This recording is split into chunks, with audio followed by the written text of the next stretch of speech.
Hi,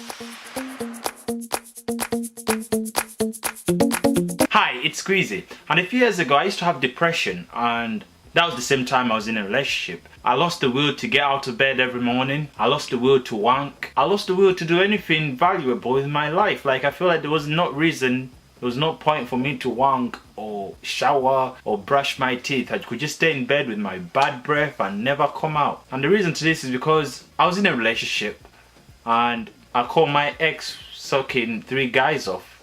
They were all surrounding him and she was sucking them off in turns, and the picture still plays in my head. So I went home that day and I cried. I remember ringing one of my friends and I told them, and they laughed at me because it was funny at first, but then they realized it had really happened. My ex was in a circle and she was sucking 3 guys off in turns. So yeah, it was a kind of a hard situation for me, man, because I struggled with depression for like a month. But I know a month is not long enough because a lot of people go through it for like years and stuff.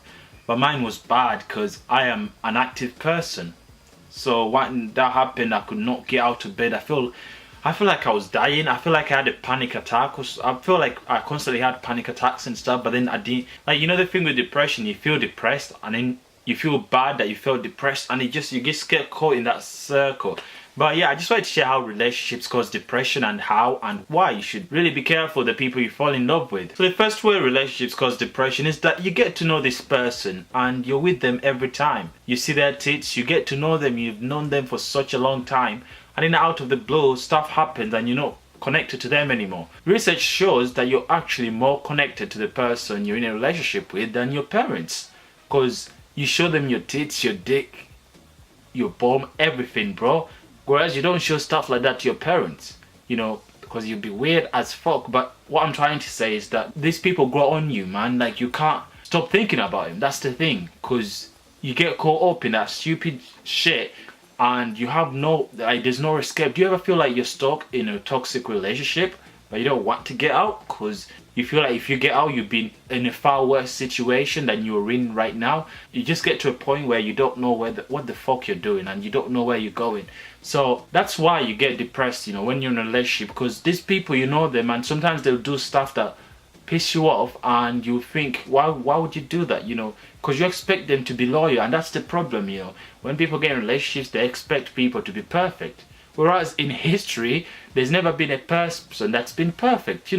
There's never been a perfect person. There's never actually been a perfect person. Well, Jesus was, but I wasn't there, so I wouldn't know. Maybe the Bible just talks about the good things about Jesus. You find out the person that you're with is not who they are. Of course, you're gonna be in shock, and that's why you get depressed. But what I learned from my experience is that relationships are no. I don't know, man. I don't even know how people get in relationships and they stay happy, because it's just gets depressed, because the other thing is that it becomes a 24/7 job. You have to check where someone is constantly. You have to know if someone doesn't reply back for even an hour and their social network, whatever account is active, you feel like, wow, they're cheating, you know what I mean? Or you feel like there's an argument, but really there could be something going on and you just don't know, you know what I mean? That's why people get depressed. That's how relationships cause depression.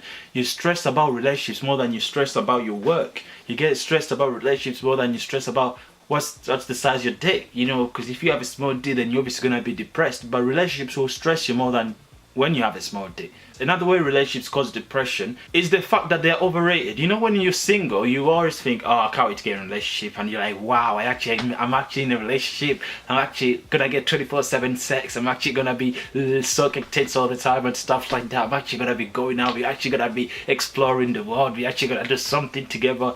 And in 2 weeks in, you realize that you made a mistake. Your girlfriend's not good in bed.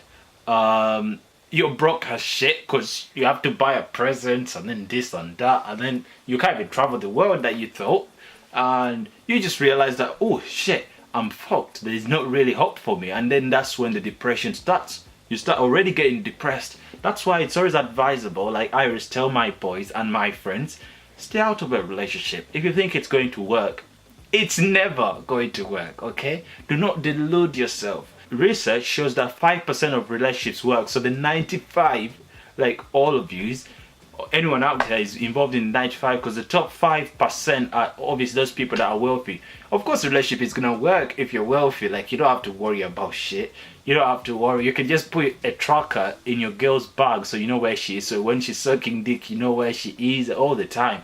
Whereas if you're not loaded or whatever, your girl could just be next door sucking dick and you don't even know that, because you don't have a tracker. You're not tracking or anything. That's why it's so easy to get cheated on nowadays. But yeah, that's our relationship. So my advice to anyone that's been depressed because of a relationship, do not get into one. Because if you get in a relationship and then you get out of one and then you jump into one straight away, the fuck?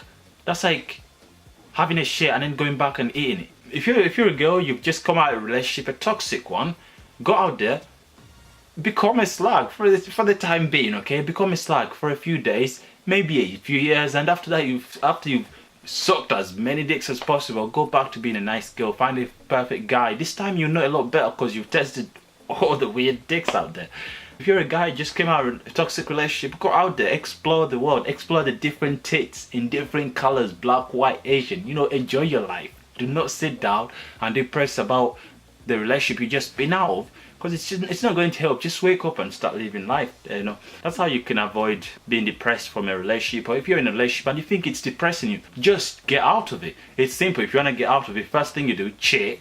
After you've cheated, tell the person that you're with that I cheated. Let them dump you, or if they can't dump you, make sure you shag their friend, and then make sure that they find you shagging their friend, and then they'll leave you. There's no one that's gonna stay with you after you shag their friend, except if they really have a small dick and they're desperate, or they're ugly.